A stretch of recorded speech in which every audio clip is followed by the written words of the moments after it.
Ma'am आ चुके हैं कक्षा में।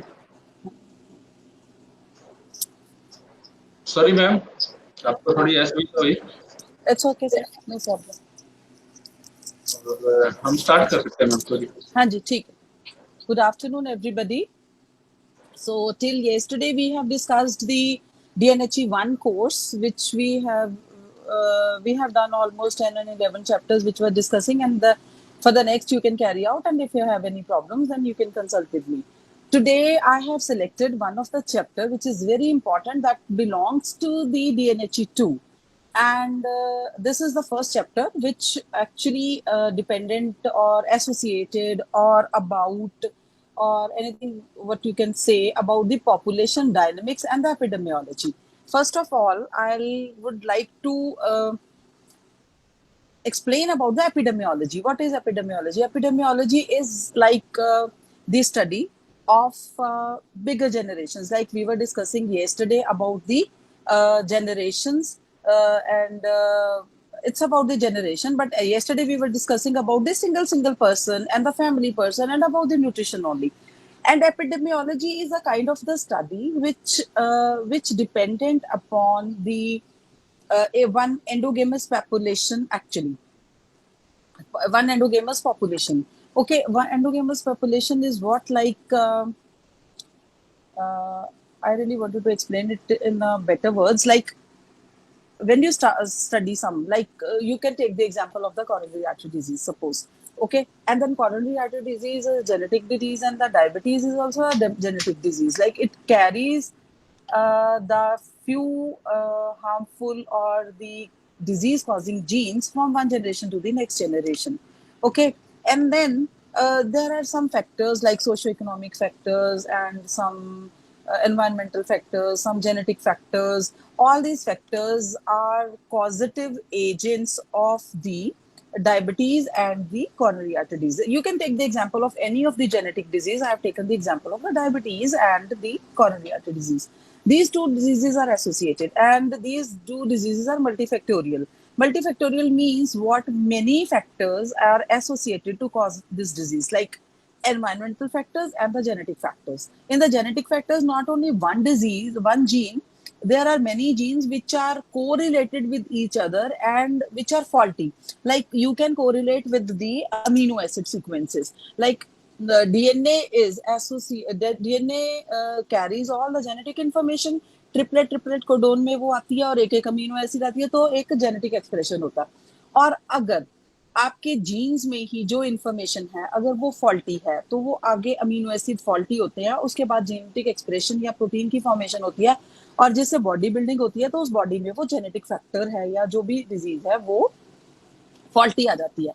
इसी तरह से कुछ ऐसे फॉल्टी फैक्टर्स होते हैं जिनकी वजह से हमें डिजीज होती है, जो भी coronary artery disease and the diabetes. ठीक है, इसको मैंने एग्जांपल दिया। सो जब आप अब इन डिजीजेस के जो पॉजिटिव एजेंट्स को पढ़ने की कोशिश करोगे, then what will you do? आपको बहुत सारा, सपोज एक क्वेश्चनर आप रेडी करेंगे, ठीक है, उस क्वेश्चनर में आप नेम से लेके, सेक्स से लेके, जहां उसका बर्थ हुआ, उसका सोशियो इकोनॉमिक स्टेटस क्या है, इकोनॉमिक स्टेटस क्या है, फिर उसकी डाइटरी पैटर्न्स पे आ जाएंगे। So here I really wanted to relate that the dietary patterns जो हैं उसके, ठीक है, जेनेटिक फैक्टर्स तो हैं ही हैं, that we can not study, उनका हम कुछ चेंज नहीं कर सकते, बिकॉज जो इनहेरिट होके कैरेक्टर्स आ ही गए एक पर्सन में, ठीक है, तो उसके बाद we have to control the genetic factors only, क्योंकि genetic factors we have to control the environmental factors, sorry, ठीक है। तो जब जेनेटिक फैक्टर्स आ गए और एनवायरमेंटल फैक्टर्स जो भी हैं, ठीक है, तो दोनों फैक्टर्स एक्चुअली एसोसिएटेड होते हैं डिजीज कॉजिंग के लिए, ठीक है।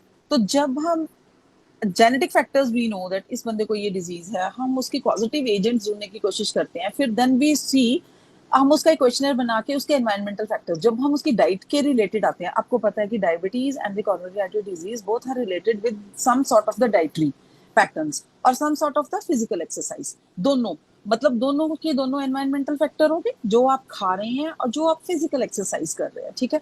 ये दोनों जब हम देखेंगे, ये दोनों फैक्टर्स जो हमारे आएंगे ना, वो आएंगे हमारे एनवायरमेंटल फैक्टर में, जिनकी वजह से, ठीक है। अब एक और एग्जांपल माइंड में एक पिक्चर बनाइए, जैसे कि एक पर्सन है, उसमें ऑलरेडी डायबिटीज के जीन्स हैं, उसको जिसके ऑलरेडी फैमिली में डिजीज है, इसका मतलब वो डायबिटीज उसको हो सकती है, कॉरोनरी आर्टरी डिजीज है जिसकी फैमिली में, उसको भी कॉरोनरी आर्टरी डिजीज हो सकती है. So he or she might must have containing the carrying the genes of diabetes and coronary artery disease. Okay, so what we can do, we have to identify those persons and we have to counsel. Okay, counselling उनकी करेंगे हम कि वो counselling उनकी हम करेंगे कि वो अपने environmental factors like dietary patterns अपने ठीक रखें. एक तो डाइटरी पैटर्न्स ठीक रखें, डाइटरी पैटर्न्स हम ठीक रखें, और दूसरा अपनी फिजिकल एक्सरसाइज लाइक एक सबसे पहले तो उसका सीडेंटरी लाइफस्टाइल को कंट्रोल करें. ठीक है, सीडेंटरी लाइफस्टाइल को कंट्रोल करेंगे, और दूसरा उसको उसके हम dietary pattern like sugary things and all, ये सब चीजें हम नहीं खाने देंगे, घी तेल को हम कंट्रोल करेंगे. ठीक है, ये सारे आएंगे एनवायरमेंटल फैक्टर्स में. ठीक है, तो जब हम एनवायरमेंटल फैक्टर्स को देख रहे हैं प्लस डाइटरी पैटर्न का इन दो डिजीजेस में बहुत ज्यादा है, तो this is also associated with our nutrition patterns. So it becomes very necessary to study about the epidemiology of some diseases जो हमारी पूरी सोसाइटी में रहती हैं और बहुत ज्यादा अक्रेंस है, नंबर ऑफ पेशेंट्स बहुत ज्यादा है इन डिजीजेस के, तो उनकी एपिडेमियोलॉजी को पढ़ना बहुत ज्यादा जरूरी है. आइडेंटिफाई केसेस करने बहुत जरूरी है. द रीजंस को आइडेंटिफाई करना बहुत अर्जेंट हो गया है. तो उसमें एक तो उनको आप काउंसलिंग दे सकते हो कि फिजिकल एक्टिविटी को, सीडेंटरी लाइफस्टाइल ना हो. सीडेंटरी मतलब जो एक्टिविटी बिल्कुल ही नहीं करते हैं, कम नहीं बिल्कुल ही नहीं करते हैं, एंड फिर लिटिल बिट एक्सरसाइज करते हैं या जस्ट वॉकिंग करते हैं. ठीक है, और उनके डाइटरी पैटर्न को भी आप कंट्रोल करेंगे, बिकॉज सीडेंटरी लाइफस्टाइल के साथ अगर उनका डाइटरी पैटर्न भी रिच है, ठीक है, तो उनके लिए और भी दिक्कत आ जाएगी. तो एक फेटल फॉर्म ले लेती है डिजीज अगर आप इन चीजों को कंट्रोल नहीं करते हैं.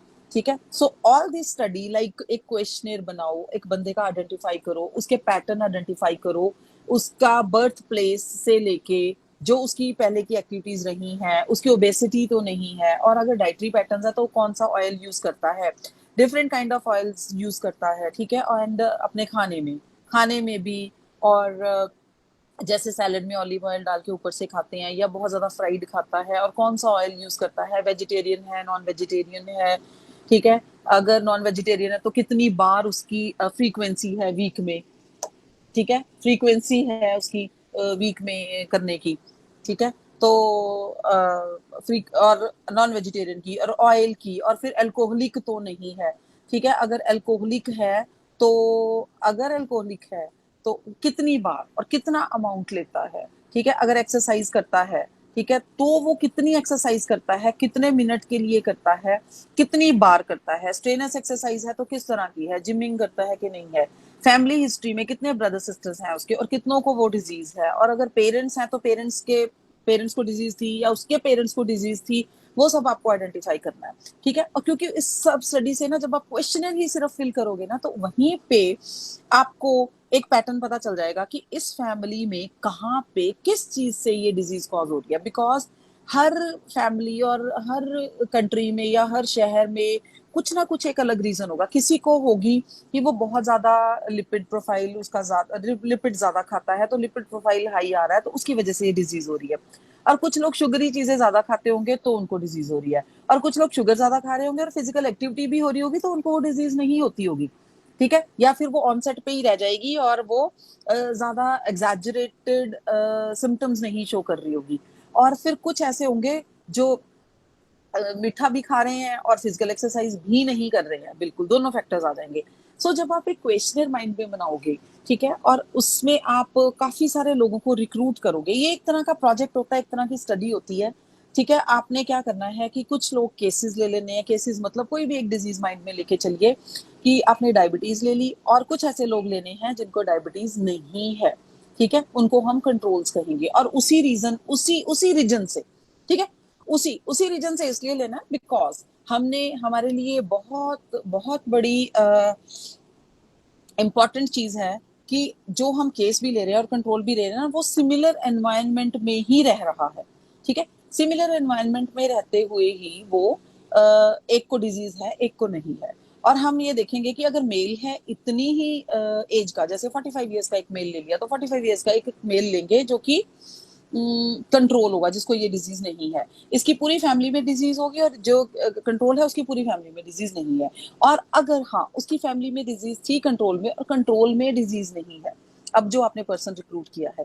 सो इस तरह का हम काफी सारे केसेस, काफी सारे कंट्रोल्स जब लेके एक स्टडी करते हैं, उनका क्वेश्चनर फिल करते हैं, उसके बहुत सारे फैक्टर्स होते हैं, फिर उनको एनालाइज करते हैं, फिर कुछ ना कुछ निकल के ऐसे रिसर्च का मॉडल आता है आपके पास, जिसमें आपको पता चलता है कि yes these are the factors. अगर कोई सीडेंटरी है और कंट्रोल भी है, और अगर कोई फिजिकल एक्टिविटी है तब भी उसको डिजीज हुई है, बिकॉज उसमें जेनेटिक एक्टिविटी है या उसके खाने पीने में, मतलब बहुत सारी। ये जो मैंने सारा केस आपको बताया, this is called population dynamics and epidemiology, मतलब कि किसी एक पर्टिकुलर डिजीज को स्टडी करना रिगार्डिंग एनी पर्टिकुलर डिजीज, ठीक है, और उसके सोशो इकोनॉमिक सारी की सारी स्टडीज को करके, तो सारी की स्टडीज के पैटर्न्स को फॉलो करके, स्टडी करके एनालिसिस करना, ठीक है, और फिर to reach out at some certain certain outcome, ठीक है, उस सर्टन आउटकम पे जाके आपको एक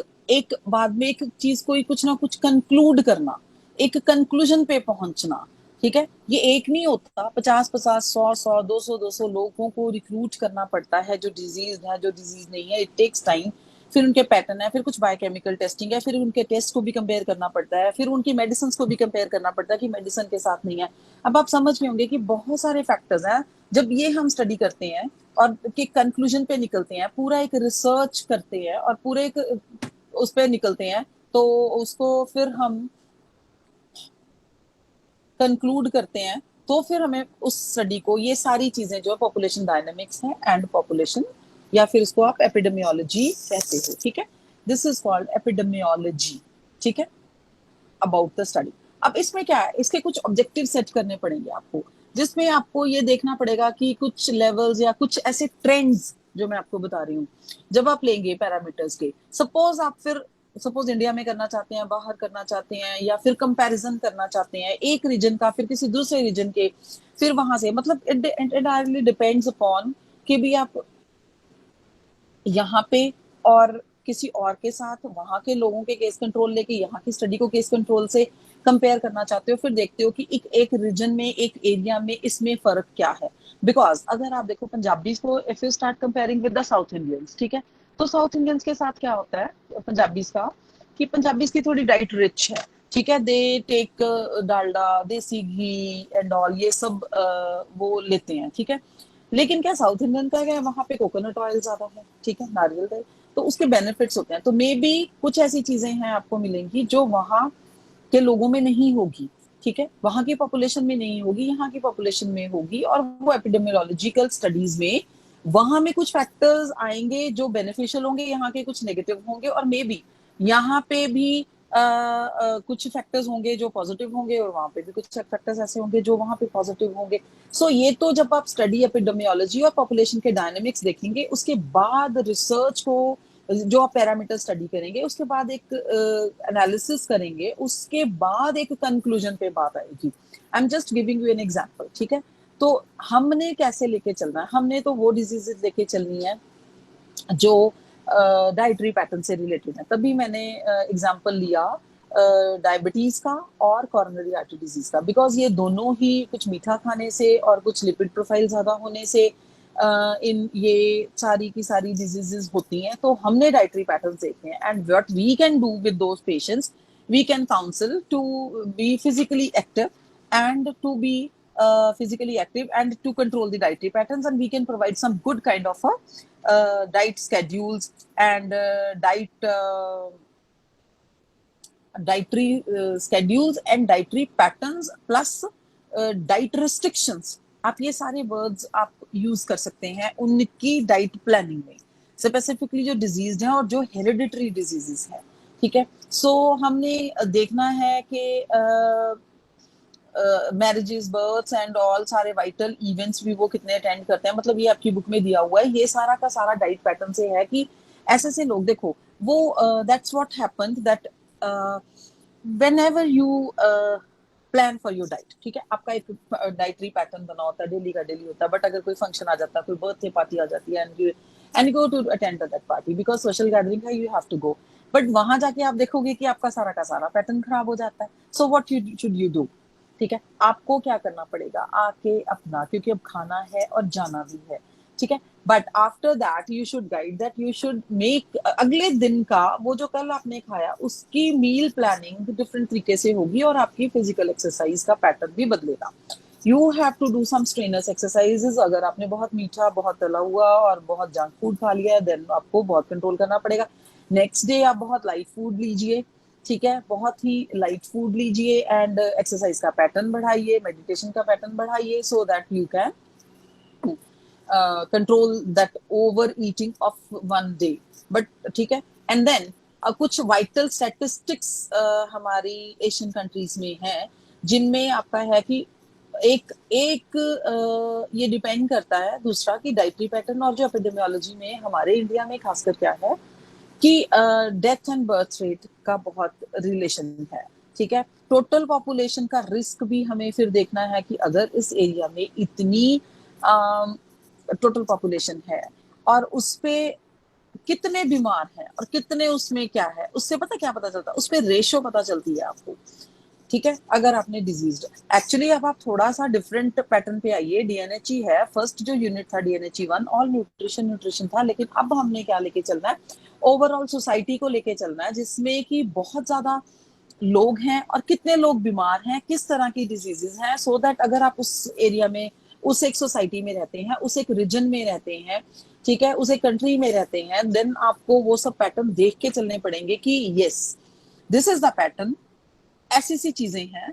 और यहाँ पे मैसेज में, मतलब मैसिव वे में आपको इस तरह का पैटर्न ऑफ डाइट पैटर्न और इस तरह का एक फिजिकल एक्टिविटी का पैटर्न बनाना पड़ेगा, और डाइट की ऐसी रिस्ट्रिक्शंस बनानी पड़ेंगी, may be there might be some kind of a food जो एक्चुअली आपको डिजीज कॉज कर रहा हो, ठीक है, तो उस चीज को अवॉइड करने का, और आपको गाइडेंस एंड काउंसलिंग की जरूरत पड़ेगी, ठीक है, अदर कंट्रीज से कंपैरेटिवली। जैसे अब मैं कुछ वाइटल इवेंट्स हमारे एशियन कंट्रीज के मैं डिस्कस करती हूँ as compared with the other ones, ठीक है।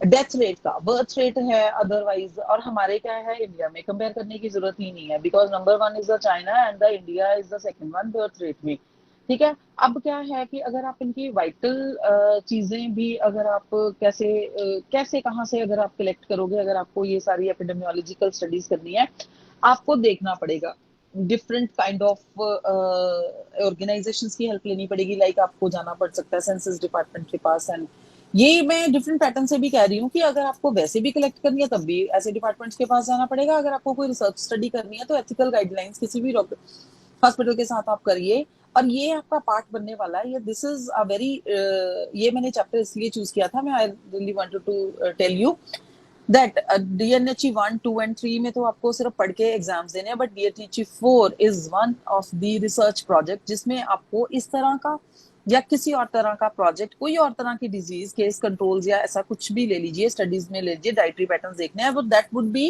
एपिडेमियोलॉजिकल स्टडी, क्योंकि आप लेंगे सैंपल, नंबर ऑफ पैरामीटर्स उनके कंपेयर करेंगे, कहाँ कहाँ से लेंगे। So this is one of the most important chapter as regard with the DNHE 4, ठीक है। अगर आप इसको ध्यान से सुनेंगे तो DNHE 4 का प्रोजेक्ट जो थीसिस वर्क है आपका, वो बहुत अच्छे से हो जाएगा, ठीक है।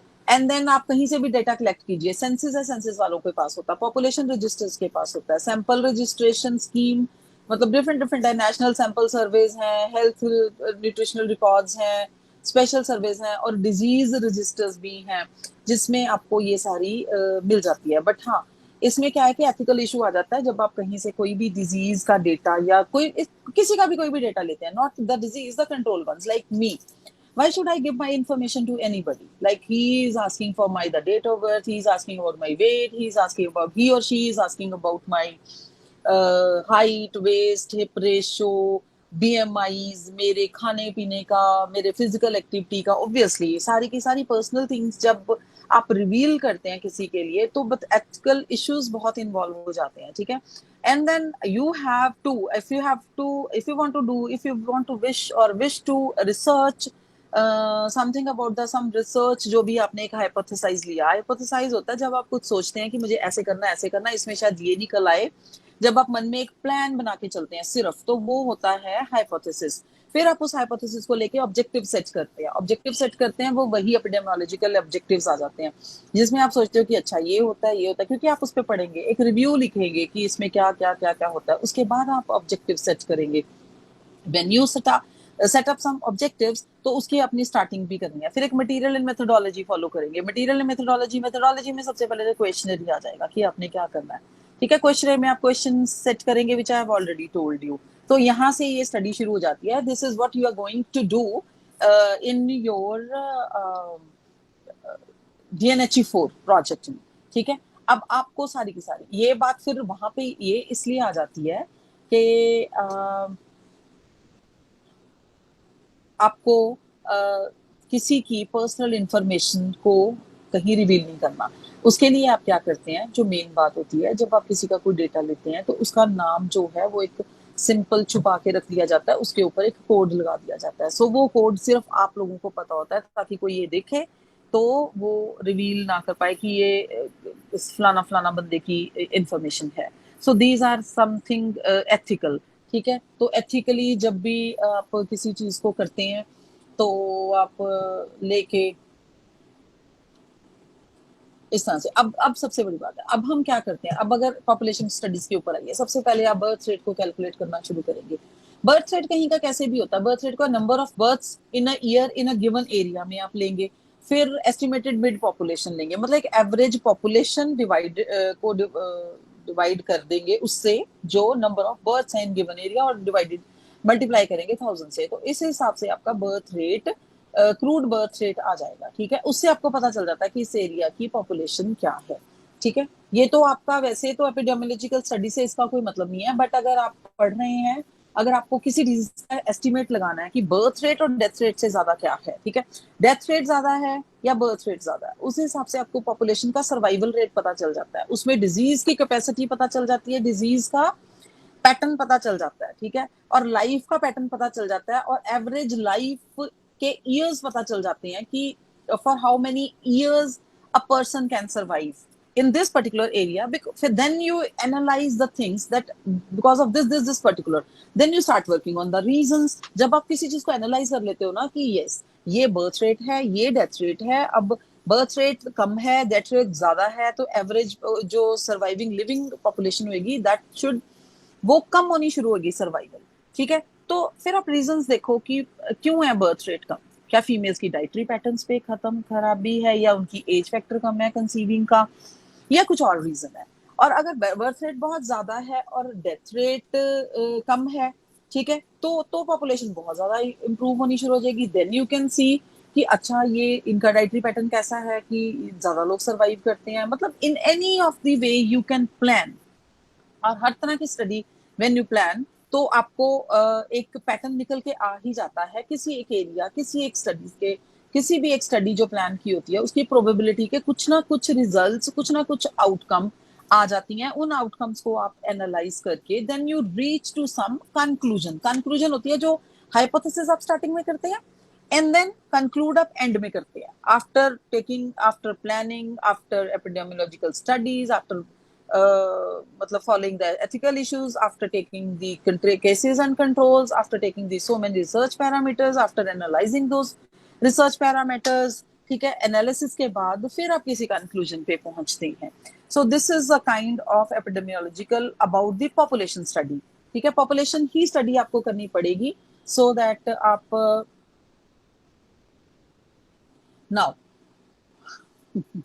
जनरल फर्टिलिटी रेट, ठीक है, अब ये भी आपने कैलकुलेट करना है। इसका भी इसी से ही, पॉपुलेशन से ही है बर्थ रेट के साथ। इसमें क्या है कि number of live birth in a area during the year और mid year female population in the group of the 15 to 49, जो कि उनकी फर्टिलिटी एज होती है। सिर्फ वो वाली फीमेल्स आपको लेनी है उस एरिया में ही, उस पर्टिकुलर एरिया में जितने नंबर ऑफ बर्थ्स हो रहे हैं, एक साल का टाइम ले लीजिए, ठीक है, उसमें, और उसको डिवाइड करना है जितनी नंबर ऑफ टोटल पॉपुलेशन है फीमेल्स की, और वो वाली भी एज 15 से लेके 49 ईयर्स तक की, उसी एरिया में, उसी सेम ईयर में जहां आपने बर्थ लिए, ठीक है, इनटू 1000 कर दीजिए, सो आपका ग्रोथ फर्टिलिटी रेट आ जाएगा। ये सारे parameters when you do some population और एपिडेमियोलॉजिकल स्टडी, देन ये आपके पैरामीटर्स काम आएंगे। ठीक है, तो यहाँ पे आपकी बुक में डेटा भी दिया हुआ है कि फलाना ईयर में इतने में ये ग्रोथ रेट था, ये फर्टिलिटी रेट था, ये बर्थ रेट था, so you can go through. ठीक है, इन इन चीजों के लिए। सो टोटल फर्टिलिटी रेट्स भी आप कैलकुलेट कर सकते हो, तो नेट रिप्रोडक्शन रेट भी आप कैलकुलेट कर सकते हो इसी तरह से कैलकुलेट करके कि उसको डिवाइड करके। अब जब है, अब हम देखते हैं कि epidemiological methods, morbidity, mortality and their determinants. ठीक है, अब हमने एपिडेमियोलॉजी बहुत डिस्कस कर ली कि एपिडेमियोलॉजी स्टडी हम क्या करते हैं, और मैंने ये वाली डिजीजेस चूज की थी that we have diabetes and we have a coronary artery disease which are related with the diet only.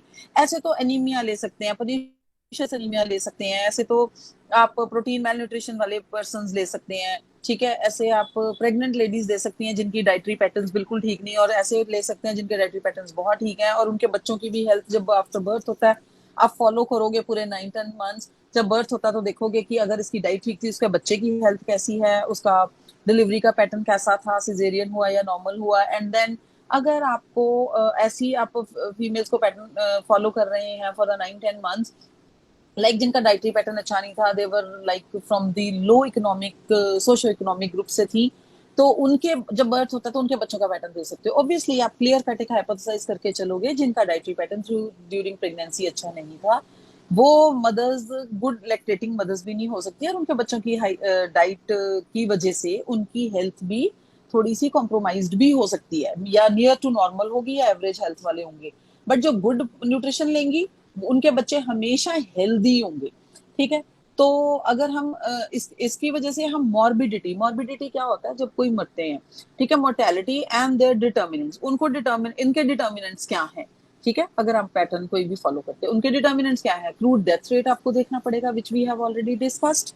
ठीक है, इन्फेंट मोर्टेलिटी रेट देखना पड़ेगा आपको, जो इन्फेंट वही मैंने बताया कि आप करेंगे, तो it entirely depends upon the diet तो मेन ही है, बाकी सोशो इकोनॉमिक फैक्टर जिसको एसोसिएटेड होता है। बट क्या है कि अगर उसका एक साइकोलॉजिकल फैक्टर है, ठीक है, तो वो भी आपको देखना पड़ेगा, बिकॉज उसकी वजह से भी कई बार स्ट्रेस फैक्टर बहुत ज्यादा हो जाता है, तो स्ट्रेस फैक्टर की वजह से वो कई बार स्ट्रेस कंडीशंस में भी बहुत ज्यादा रहती है, और उसकी वजह से भी, उसके स्ट्रेस की वजह से भी इन्फेंट की एज पे या हेल्थ पे इफेक्ट होता है। बट अगर उसको स्ट्रेस फैक्टर हटा के फिर डाइटरी पैटर्न तो रह ही जाता है, अगर डाइट अच्छी हो तो वो स्ट्रेस फैक्टर को भी ओवरकम कर जाती है। ठीक है, उसमें आपको क्या देखना पड़ेगा, अगर आपने ये देख लिया कि एक तो इन्फेंट का मोर्टेलिटी रेट देख लीजिए और एक क्रूड डेथ रेट देख लीजिए। ठीक है, उसको अगर कंपेयर करके उसके डिटर्मिनेंट के बाद अगला वाला क्या आएगा, हेल्थ इंडिकेटर्स। अब आपको हेल्थ अगर किसी की चेक करनी है, then you should have some indicators of health in your mind कि आपको क्या चेक करना है। ठीक है, तो आप ऐसी डिजीजेस के बारे में देखेंगे कि इसको डायरिया जल्दी जल्दी तो नहीं होता, और रेस्पिरेटरी डिजीजेस तो नहीं है, या फिर अंडर न्यूट्रिशन तो नहीं है। These are some health indicators की जिससे आपको देखना है किसी की भी हेल्थ के बारे में, चाइल्ड की, इन्फेंट की, प्रेग्नेंट मदर की, लैक्टेटिंग मदर की, या वैसे भी किसी की हेल्दी को भी देखना है। Then also you can see कि वो कैसे से पैटर्न्स फॉलो करता है। ठीक है, and then decline in infant mortality can be achieved because of studying these health indicators. जब आप हेल्थ इंडिकेटर्स में जो भी डिजीजेस हैं, जो भी चीजें हैं या हेल्थ के पैरामीटर्स हैं, जब वो आप चेक करेंगे, देन आप एक कंक्लूड करेंगे, then you can guide to those persons. ठीक है, उनको गाइड करके देन आप अपना एक पैटर्न बना देंगे कि no, this health indicator indicates this result after the analysis as a positive और after the analysis as a negative. So आप कोई भी हेल्थ पैरामीटर के दो पहलू बना के रखेंगे, पॉजिटिव एंड नेगेटिव, और नेगेटिव को अवॉइड करने की कोशिश करेंगे। जब आप नेगेटिव को अवॉइड करने की कोशिश करेंगे तो इन्फेंट का मोर्टेलिटी रेट में कम आ जाएगा। अगर हमने अभी एक एग्जांपल लिया किसका, एक प्रेग्नेंट मदर्स का, प्रेगनेंसी वाली लेडी को अगर आप 9-10 मंथ्स तक करके रखते हैं फॉलो, तो वो क्या करेगी, तो आप उसके जो हेल्थ इंडिकेटर्स चेक करते रहेंगे, और नेगेटिव वाले जो आउटकम्स हैं, रिजल्ट्स हैं, हेल्थ इंडिकेटर का, उसको अगर आप अवॉइड करते रहेंगे, सारा का सारा पॉजिटिव लेंगे, तो ऑब्वियसली इन्फेंट मोर्टेलिटी रेट में कमी आएगी ही आएगी। एंड दो जो इन्फेंट्स होंगे that would be having much more healthy health, ठीक है, गुड हेल्थ, हेल्दी हेल्थ, अच्छी एक्टिविटी लेवल होगा बच्चों का। और उसके बाद मदर का भी ख्याल रखना होता है, ड्यूरिंग मदर का खाने का ख्याल रखा गया एंड उसके बाद भी रखा गया, बिकॉज वो बर्थ देने के बाद वो लैक्टेटिंग होगी ओनली देन। सो डाइटरी पैटर्न्स का बहुत बहुत बड़ा रोल है इसमें, एपिडेमियोलॉजिकल स्टडीज में, ठीक है। एंड देन अब उसमें क्या करेंगे हम, जब डिक्लाइन इन, हमने हेल्थ इंडिकेटर्स ले लिए, पहले तो हम फॉलो कर रहे हैं, ठीक है, फिर हमने हेल्थ इंडिकेटर्स देखे हैं during the following session, that this is positive, this is negative, this is positive, this is negative, give this thing, इसके पॉजिटिव इफेक्ट होगा, रिमूव दिस थिंग बिकॉज इसका नेगेटिव इफेक्ट हो रहा है। सो सारे के सारे नेगेटिव फैक्टर्स रिमूव करते रहने हैं, वट एवर, जितने भी आप कर सकते हो। कई बार कोई चीजें रिमूव नहीं होती हैं, being living in a society, some families में, सम किसी में, बट कोशिश करो कि मैक्सिमम उनमें से अवॉइड हो सके, ठीक है। फिर उसमें क्या होगा, फिर मोर्टेलिटी रेट, उससे क्या है कि आपका इंप्रूव हो जाएगा स्टैंडर्ड ऑफ लिविंग, ठीक है। और जो कम्युनिकेबल डिजीजेस हैं एक या दूसरे से होती हैं, क्योंकि वीकनेस नहीं रहेगी, हेल्दी हैं, हेल्दी लोगों को कोई डिजीज नहीं होगी, तो कम्युनिकेबल डिजीजेस भी कम होंगी, और जब कम होंगी तो एक दूसरे को भी नहीं होंगी कम्युनिकेट, ठीक है, communicable diseases. And available of better medicine like various antibiotics, and उनकी यूटिलाइजेशन बेटर हो जाएगी। अगर कोई बीमार होता है तो मेडिसिन बेटर मिल जाएगी। I am not talking about the antibiotics, about any medicine जो भी किसी को चाहिए उसकी डिजीज की रिक्वायरमेंट के अकॉर्डिंगली, ठीक है। जब डिजीज इंप्रूव हो गई है, standard of living, communicable diseases कम हो गई हैं, और अगर कोई बीमार होता भी है तो उसको गुड क्वालिटी, गुड क्वांटिटी और टाइमली मेडिसिन मिल जाती है, देन भी हेल्थ के जो पैरामीटर्स हैं, इंडिकेटर्स हैं, वो इंप्रूव हो जाएंगे, हेल्थ इंप्रूव हो जाएगी, गुड हेल्थ होएगी, हेल्दी होगा बंदा। Availability of better health facilities भी, ठीक है, like self deliveries, safe deliveries, ठीक है, सेफ डिलीवरीज ये ना बच्चों का ही लेके चल रहे हैं actually. So better health care मिलेगी, बेटर डाइट मिलेगी, और जब डिलीवरी होती है तब भी एक सेफ एंड क्लीन एनवायरनमेंट में, हॉस्पिटल में बहुत ट्रेन्ड डॉक्टर्स और ट्रेन्ड नर्सेज की निगरानी में अगर होती है, देन तो डिलीवरीज तो भी बच्चे की हेल्थ बहुत होएगी, ठीक है, गुड होएगी। एंड देन फिर balance diet and safe drinking water, water का बहुत ज्यादा, वाटर बोर्न डिजीजेस को अगर आप कंट्रोल कर पाते हो तो, और बैलेंस्ड डाइट देते हो तो, ठीक है, बैलेंस डाइट देके और सेफ ड्रिंकिंग वाटर अगर आप प्रोवाइड करते हो तो और भी बेटर है। तो हेल्थ इंडिकेटर्स सारे के सारे इन दो चीजों की वजह से बहुत इंप्रूव हो जाते हैं। अब नियोनेटल जो मोर्टेलिटी रेट होता है, नियोनेटल का मतलब बिल्कुल ही जो छोटा बच्चा होता है, जो number of deaths under the age of the weanling जैसे रैट्स होते हैं, ठीक है, या फिर नंबर ऑफ डेथ्स जो है बच्चा 28 दिन का, एक महीने का भी नहीं हुआ, उसका हम कैलकुलेट करेंगे, टोटल बर्थ्स कितने हुए और ऊपर उस जितने बर्थ, जितनी डेथ्स हुई हैं 28 डेज की या 40 दिन के बच्चे की, ठीक है, उतना नंबर, और डिवाइडेड बाय जितने टोटल बर्थ्स हुए से डिवाइड और मल्टीप्लाई करेंगे हम 1000 से, तो हम न्यूनेटल मोर्टेलिटी रेट कैलकुलेट कर सकते हैं।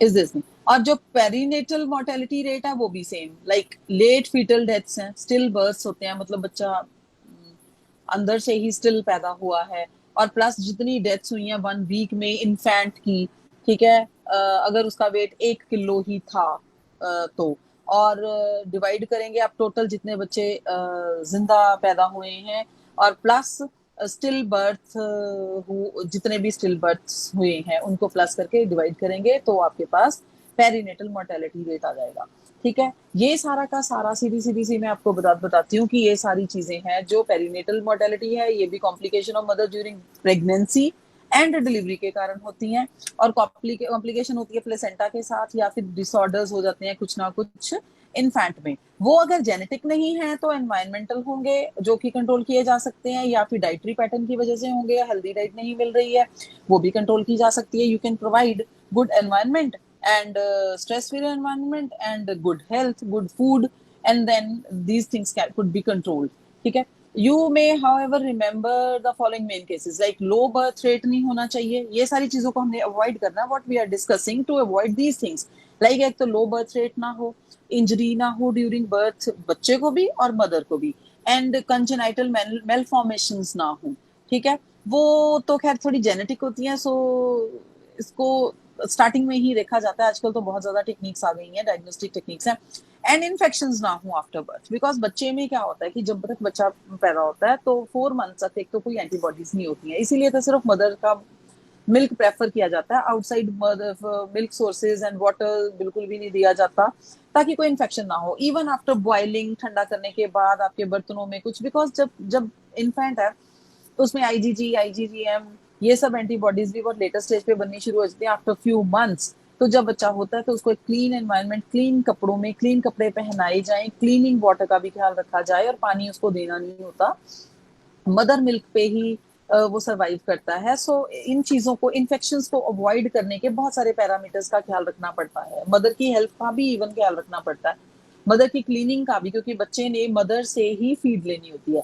And several factors have been identified to influence these main causes, like mother की एज, ठीक है, इस चीज में बहुत मैटर करती है, 19 ईयर्स से लेट होनी चाहिए और 35 ईयर्स से लेस हो, क्योंकि later pregnancy is also mental जो हेल्थ है वो बच्चे की अफेक्ट करती हैं, ठीक है। और 19 ईयर से अगर अर्ली होगी तो मदर की हेल्थ भी खुद ही वो इतनी हेल्दी नहीं है, ठीक है, she is not ready to produce one offspring, और वन ऑफ स्प्रिंग कह सकते हैं आप, ठीक है, अपने जैसा एक नहीं पैदा कर सकते।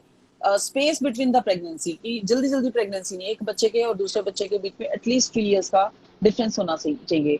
अनसेटिस्फैक्टरी प्रोग्रेस ऑफ प्रेगनेंसी, सबसे बड़ी बात है कि जो प्रेगनेंसी है, जिस दिन से प्रेग्नेंट लेडी कंसीव करती है उसके बाद उसका वीकली, मंथली, 15 जैसे भी जो रूटीन डॉक्टर्स का चेकअप होता है वो होता रहना चाहिए, और बच्चे की जो प्रोग्रेस होती है, और मदर की हेल्थ भी ऑल्सो ऑब्वियसली डाइटरी पैटर्न की वजह से भी, और स्ट्रेस फैक्टर्स को रिमूव करके, और एनी अदर डिजीज की भी केयर करके, अगर अगर कोई है तो अनसेटिस्फैक्टरी अगर प्रोग्रेस है प्रेगनेंसी की, अगर बच्चे की ग्रोथ नहीं हो रही है, वेट है, तो उसके रीजंस भी you have to find it out कि क्यों नहीं हो रही है, ठीक है, वो सब आपको नजर में रखना पड़ेगा। और पुअर न्यूट्रिशनल स्टेटस है अगर मदर का, वो तो सबसे जरूरी है, ठीक है।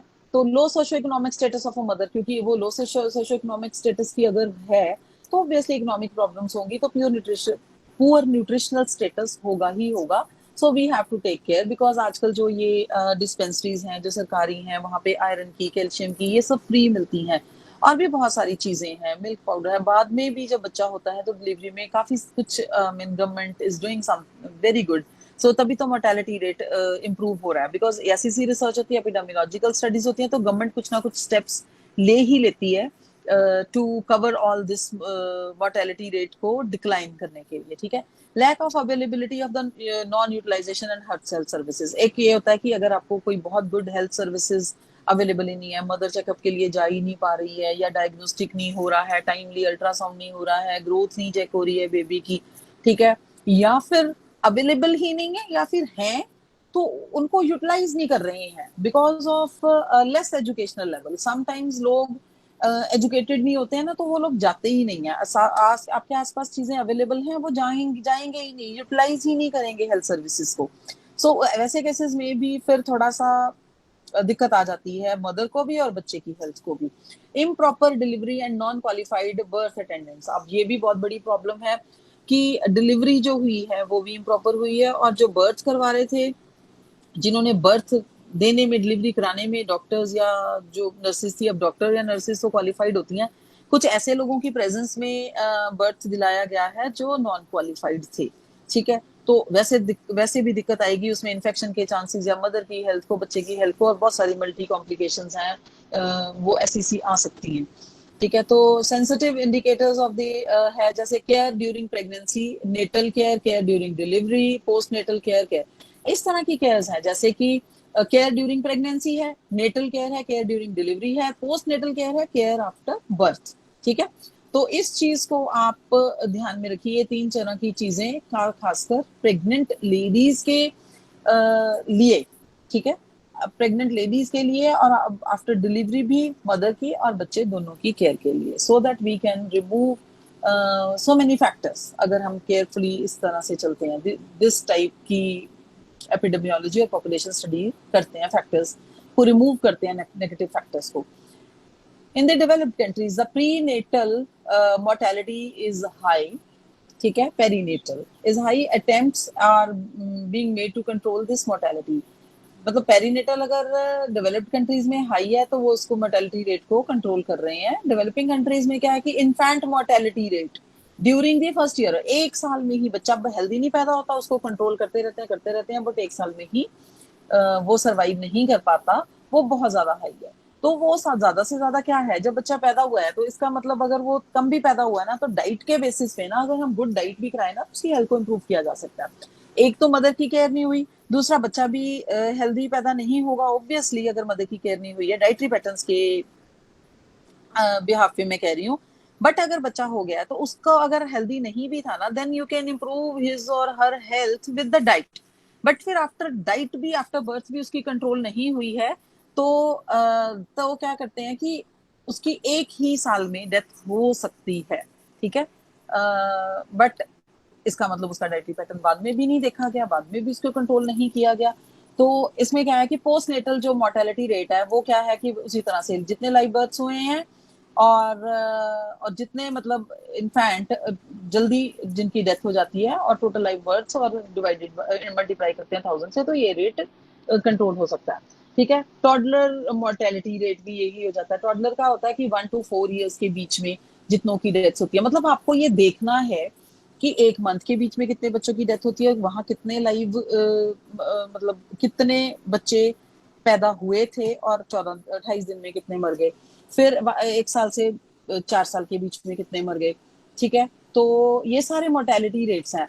It entirely depends upon basically जो मदर की एज, मदर की हेल्थ, मदर के डाइटरी पैटर्न्स, मदर को जो हेल्थ सर्विसेज जो from the beginning of the pregnancy से एंड ड्यूरिंग प्रेगनेंसी एंड जब डिलीवरी हुई है तब भी कंडीशंस अच्छी नहीं थी, तो ठीक है, तो इस तरह से उसका मोर्टेलिटी रेट बढ़ जाता है। So we have to check about, और it entirely depends upon the dietary patterns.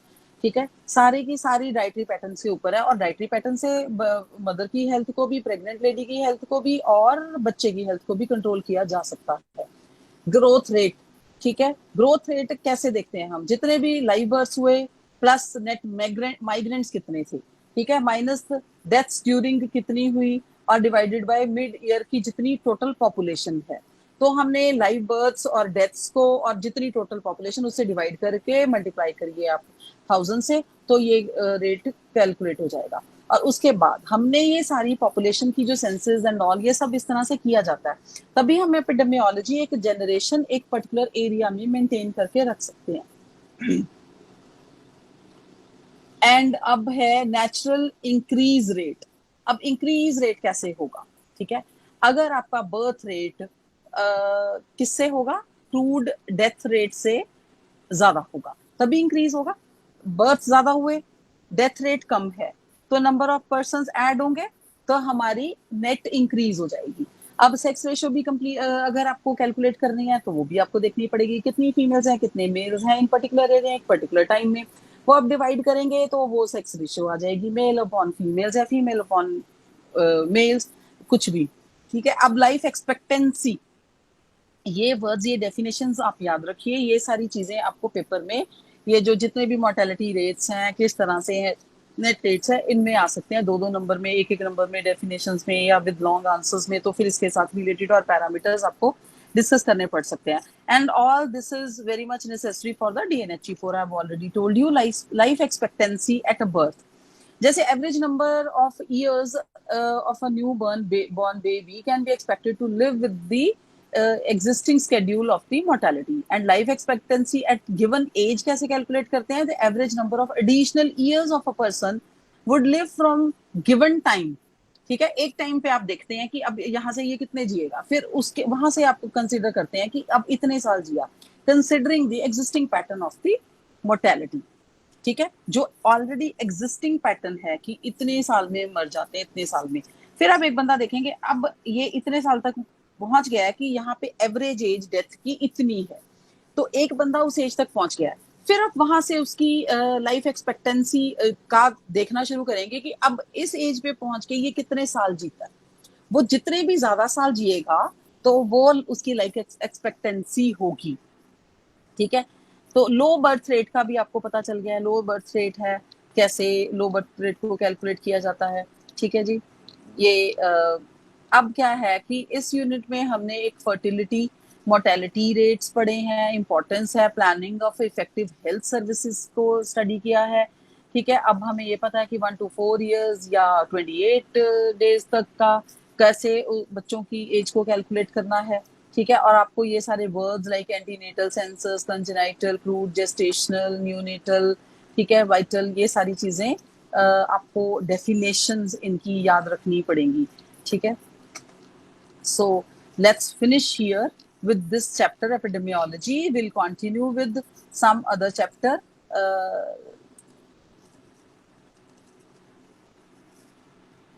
Excuse me, anybody wants to? Hello, Hanji. Excuse me.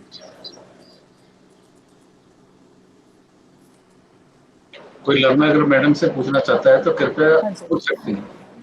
Epidemiology and planning of the research, anything. Messages I can see.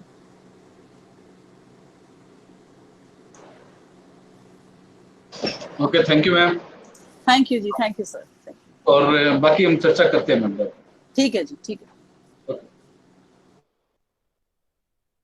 सभी बच्चे भी ध्यान रखेंगे। अभी 2 minute सभी hold रहे, हो सकता है कि मैं आप लोगों को कल के क्लास कक्षा के बारे में जानकारी प्रदान करूंगा।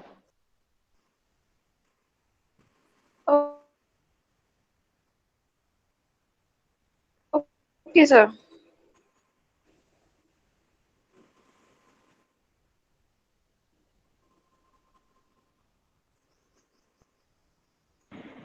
एक मिनट सब लोग वेट करेंगे, तेजपाल जी बता रहे हैं।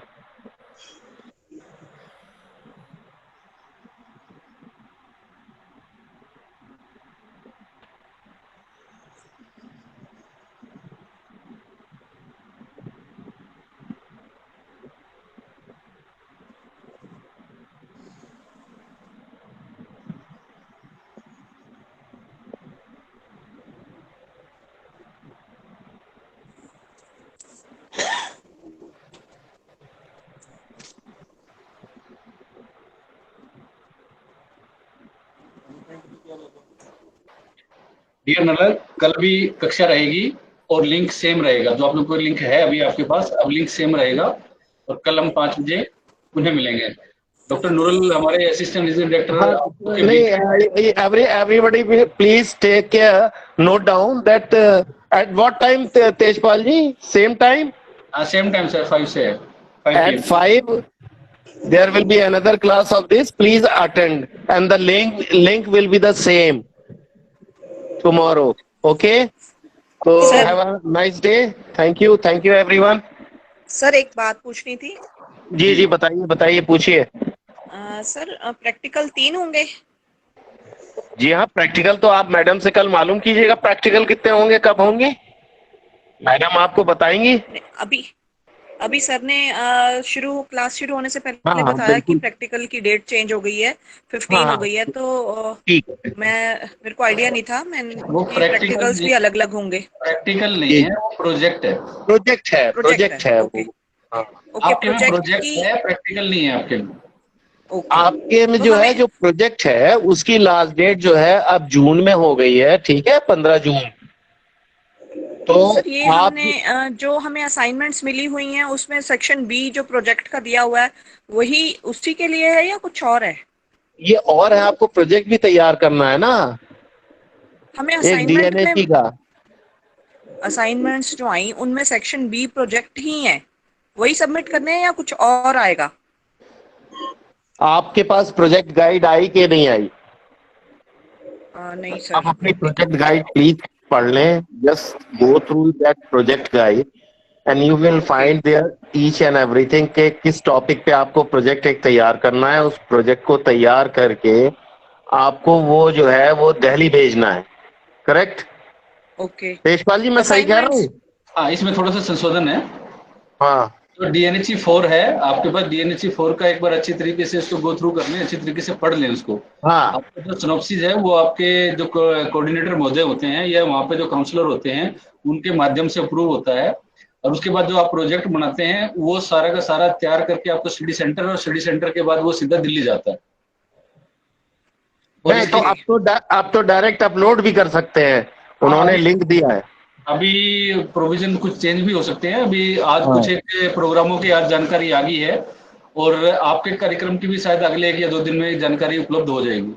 नहीं सर, ऐसा है कि जिसमें जो भी प्रोजेक्ट है जो दिल्ली जाने हैं ना, तो उनके लिए लिंक दे दिया है उन्होंने, और आप जो है अपने कोऑर्डिनेटर से वो टॉपिक पे साइन करवा लें ईमेल भेजकर, या अपने जो आपके काउंसलर हैं वो करवा के, और उसमें सिनॉप्सिस अप्रूव करवा लें और प्रोजेक्ट एक लिख दें। एक इसमें छोटा सी प्रोजेक्ट होता है डीएनएचई में, is not a big deal, और उसको आप 15 जून तक अपलोड कर सकते हैं। जो इग्नू की वेबसाइट पे जाइएगा, उसमें मेन पेज पे आपके इंफॉर्मेशन दी हुई है, ठीक है। तो आप अपने डीएनएचई 4 का पहले जो आपको बुकलेट है या वेबसाइट पे जाके इग्नू की, उसमें से डीएनएचई 4 का एक प्रोजेक्ट गाइड है, उसको उतार लें, उसको पढ़ लें अच्छी तरीके से। उसमें टॉपिक्स भी दिए हुए हैं, उसमें मेथड भी दिए हुए हैं कि आपको क्या क्या करना है। उसी हिसाब से करके अगर कोई दिक्कत आती है तो आप मेल करके हमसे मालूम कर लेंगे। ठीक है सर। ठीक है, हाँ जी, थैंक यू डॉक्टर नूरल, और अच्छा लगा आज आपने ज्वाइन किया।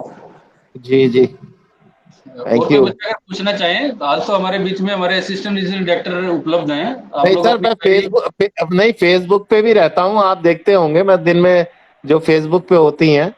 जी जी जी, हाँ, फेसबुक पे भी रहता हूँ, आज भी था, सुबह भी, कल भी था। Thank you doctor नूरल। Okay, thank you everyone. सभी सुरक्षित रहें, घर पे रहें।